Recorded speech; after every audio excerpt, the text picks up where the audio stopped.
Hola, dado que ya conocemos las generalidades de la interacción corazón-pulmón en los pacientes conectados a ventilación mecánica, profundicemos en la variación de la presión del pulso. Vamos para allá.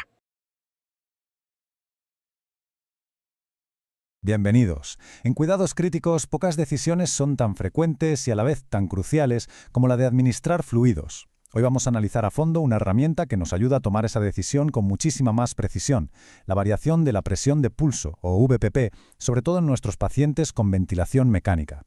Para desgranar bien la VBP vamos a seguir una ruta muy lógica. Primero nos meteremos en el porqué de todo esto, el famoso dilema de los fluidos. Después veremos qué es exactamente la VBP y cómo predice la respuesta. Luego, un punto fundamental, cuándo no nos podemos fiar de ella. Y para terminar, lo más importante, cómo aplicamos todo esto en la práctica diaria.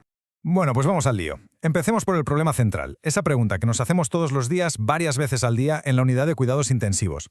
Al final, todo se resume en esto. Una pregunta que parece sencilla, ¿verdad? Pero la respuesta, acertada o no, puede cambiar por completo el pronóstico de nuestro paciente. Es que es un acto de equilibrio increíblemente fino. Si nos quedamos cortos con los fluidos, la hipovolemia nos lleva a la hipoperfusión de órganos y al shock. Pero si nos pasamos, la sobrecarga hídrica causa edema pulmonar y se ha demostrado que aumenta la mortalidad. Aquí, la precisión no es un capricho, es una absoluta necesidad. ¿Y por qué es tan difícil acertar? Pues porque este dato lo cambia todo. Aproximadamente la mitad de los pacientes críticos a los que les administramos un bolo de fluidos no responden. La mitad. Es literalmente como lanzar una moneda al aire. Estamos asumiendo todo el riesgo de la sobrecarga sin obtener absolutamente ningún beneficio hemodinámico. Durante años, el método clásico para intentar guiarnos era medir parámetros estáticos, como la presión venosa central. Pero, seamos claros, la evidencia a día de hoy es demoledora. La PVC sencillamente no sirve para predecir si un paciente va a responder o no a los fluidos. Este fracaso nos obligó a buscar en otra parte, a buscar indicadores dinámicos. Y aquí, justo en ese hueco que dejaron las medidas estáticas, es donde entra en juego la variación de la presión de pulso. Es una solución elegante, dinámica, que aprovecha la propia interacción entre el corazón y el ventilador para darnos una pista muy clara.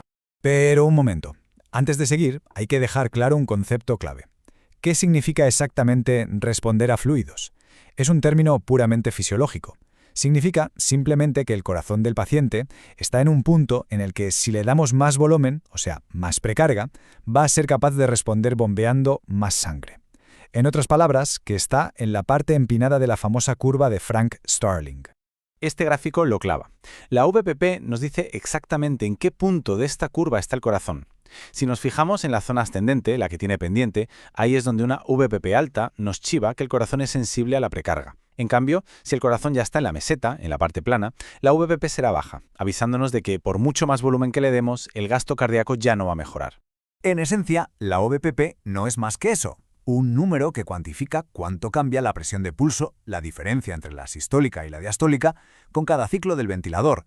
Esa oscilación es la pista que necesitamos para saber cómo está de volemia el paciente. Y aquí está el número clave, el que hay que grabarse a fuego, un valor de VPP por encima del 12%. Hay muchísimos estudios que han demostrado que este umbral predice la respuesta a fluidos con una fiabilidad altísima. Es nuestro punto de corte, un número práctico y muy potente a pie de cama. De acuerdo, el número funciona. Pero, ¿por qué? ¿Cuál es la ciencia detrás? Pues la fisiología es fascinante. Todo se basa en la interacción que se produce entre el corazón y los pulmones durante la ventilación con presión positiva. A ver, sigamos esta cascada paso a paso. Todo arranca cuando el ventilador mete aire, en la inspiración. Esa presión positiva aumenta la presión dentro del tórax. Como se ve en el esquema, esto comprime las grandes venas, la cava superior y la inferior, lo que reduce el retorno venoso al corazón y por lo tanto la precarga del ventrículo derecho. El ventrículo derecho, al tener menos precarga, bombea menos sangre hacia los pulmones. Unos pocos latidos después, lo que tarda la sangre en cruzar el circuito pulmonar, ese menor volumen llega al ventrículo izquierdo, que también se llena menos. Esto es lo que genera la disminución de la presión del pulso al final de la expiración. Ahora veamos lo que le pasa al ventrículo izquierdo. Durante la inspiración con ventilación mecánica, aumenta la presión intratorácica y así la presión transpulmonar, lo que comprime la circulación pulmonar y envía más sangre al ventrículo, aumentando su precarga, lo que sumado a la disminución de la poscarga genera un aumento del volumen sistólico, propiciando así un aumento de la presión del pulso. Y aquí está la clave. Si el corazón es respondedor, ese menor llenado provoca una caída de su volumen sistólico. ¿Y cómo vemos eso en el monitor? Como una caída cíclica de la presión de pulso. Cuanto más grande es esa caída, más alta es la VBP. Es así de directo.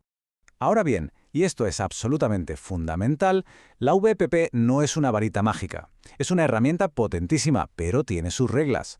Conocer sus limitaciones es tan importante como saber qué significa el número, porque ignorarlas puede llevarnos a cometer errores graves.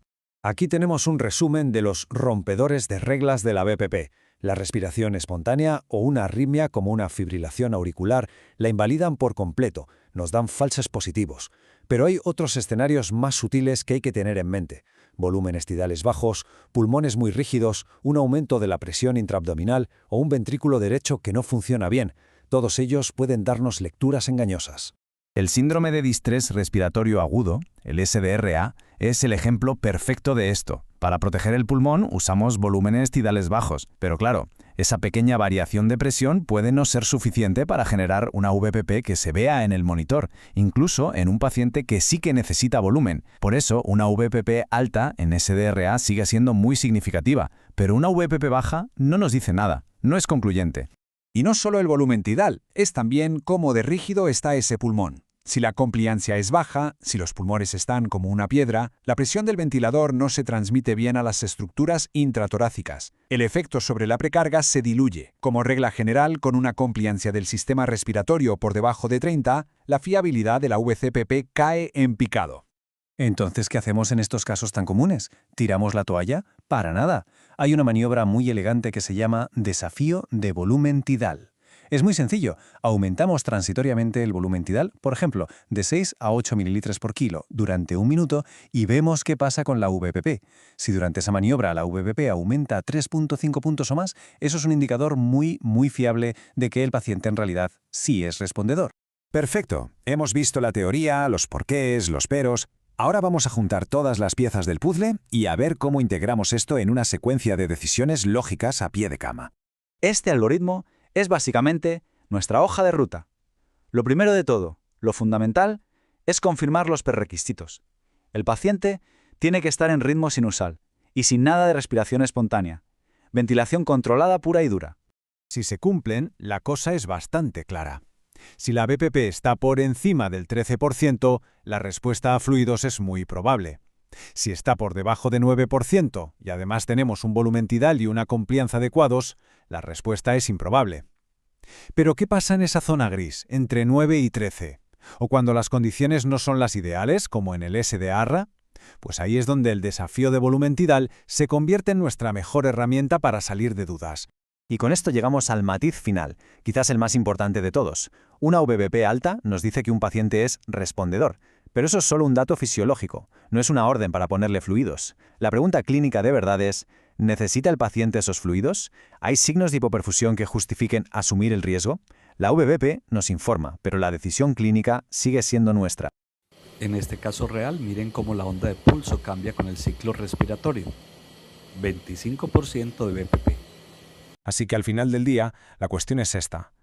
La próxima vez que estemos delante de un paciente hipotenso con ventilación mecánica, la pregunta ya no es solo si hay que darle fluidos, sino si su corazón va a saber usarlos. La VPP nos da una forma de escuchar lo que el corazón nos está diciendo. Y la verdadera pregunta es, sabiendo todo esto, ¿cómo va a cambiar nuestra práctica a partir de mañana? Dale like ahora mismo y suscríbete.